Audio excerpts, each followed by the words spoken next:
ప్రజలకు రక్షణ కల్పించాల్సిన పోలీస్ స్టేషనే ఒక కానిస్టేబుల్ ప్రాణం తీసే వేదికగా మారిపోవడం సంచలనం రేపుతోంది. రంగారెడ్డి జిల్లా ఎల్బీ నగర్ పోలీస్ స్టేషన్లో జరిగిన ఈ ఘోరం ఇప్పుడు రాష్ట్రాన్ని తీవ్ర దిగ్భ్రాంతికి గురిచేస్తోంది. మంగళవారం యథావిధిగా విధులకు హాజరైన కానిస్టేబుల్ సాయి రాత్రికి రాత్రే స్టేషన్లో విధుల్లో ఉండగానే బలవన్మరణానికి పాల్పడ్డాడు. అయితే ఇక్కడ అసలు సిసలైన ప్రశ్నలు మొదలవుతున్నాయి. ఒక కానిస్టేబుల్ స్టేషన్ లోపలే బలవన్మరణం చెందాలనే నిర్ణయం ఎందుకు తీసుకున్నాడు? బాధిత తల్లి కన్నీటి పర్యంతమవుతూ చెప్తున్న మాటలు వింటే గుండె చెరువవుతోంది. ఎల్బీ నగర్ సిఐ వినోద్ కుమార్ వేధింపుల వల్లే తన కొడుకు సాయి బలైపోయాడని ఆమె ప్రత్యక్షంగా ఆరోపిస్తోంది. 3 గంటలకు వచ్చింది సార్, ఫోన్ ఇటుకెళ్ళి ఎస్ఐ సార్ ఫోన్ చేసిండ. వస్తూనే ఉన్నాం సార్. మాకన్నా ముందు ఎట్లా తీసుకెళ్ళిండ్రు? మేము రాకన్నా ముందు ఎట్లా తీసుకోపోయినా కొడుకుని నా పోడినా చూపెట్టాలి కదా సార్, నా కొడుకుని చూడాలి కదా సార్. వస్తూనే ఉన్నాం కదా సార్, 4 గంటలకి వచ్చినాం సార్. మేము మా ముందు ఎట్లా తీసుకోపోయిర్రు? హాస్పిటల్ వేసి ఫోన్ చేసింది సార్. అయితే ఏం చెప్పలేదు సార్, ఇక ఏం కాదమ్మా సాయికి హాస్పిటల్ వేసినాము అని చెప్పిండు. ఇక ఊరిని వేసిర్రు, రక్తం ఎట్లా వెళ్ళింది సార్, ఊరిని ఎట్లా పెట్టిర్రు?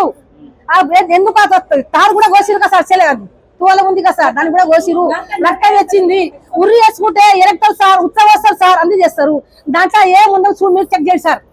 ఏం కాదు, నా కొడుకు ఇలే చంపిరు, ఇలే ఉర్రి పెట్టిరు, మళ్ళా ఇలే తారు కోసిరు, మళ్ళా ఇలే చేసిరు సార్, ఇలే జావా కొట్టిర్రు. సిఐ పెట్టిన మానసిక నరకం వల్లే తన బిడ్డ ప్రాణాలు తీసుకున్నాడని వాపోతోంది.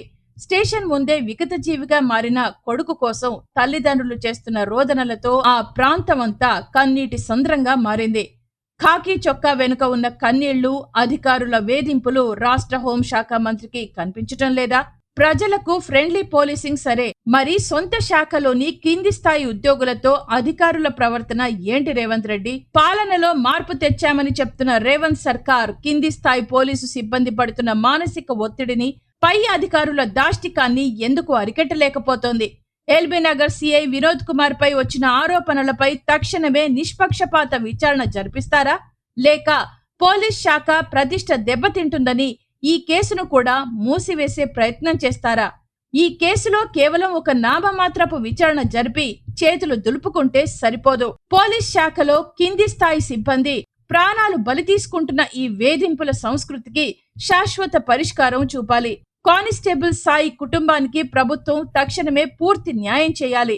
మరి రేవంత్ రెడ్డి పాలనలో జరుగుతున్న ఈ ఘటనలపై, ఖాకీ శాఖలోని అధికారుల వేధింపులపై మీరేమనుకుంటున్నారో కింద కామెంట్ రూపంలో మీ అభిప్రాయాన్ని ఖచ్చితంగా తెలపండి.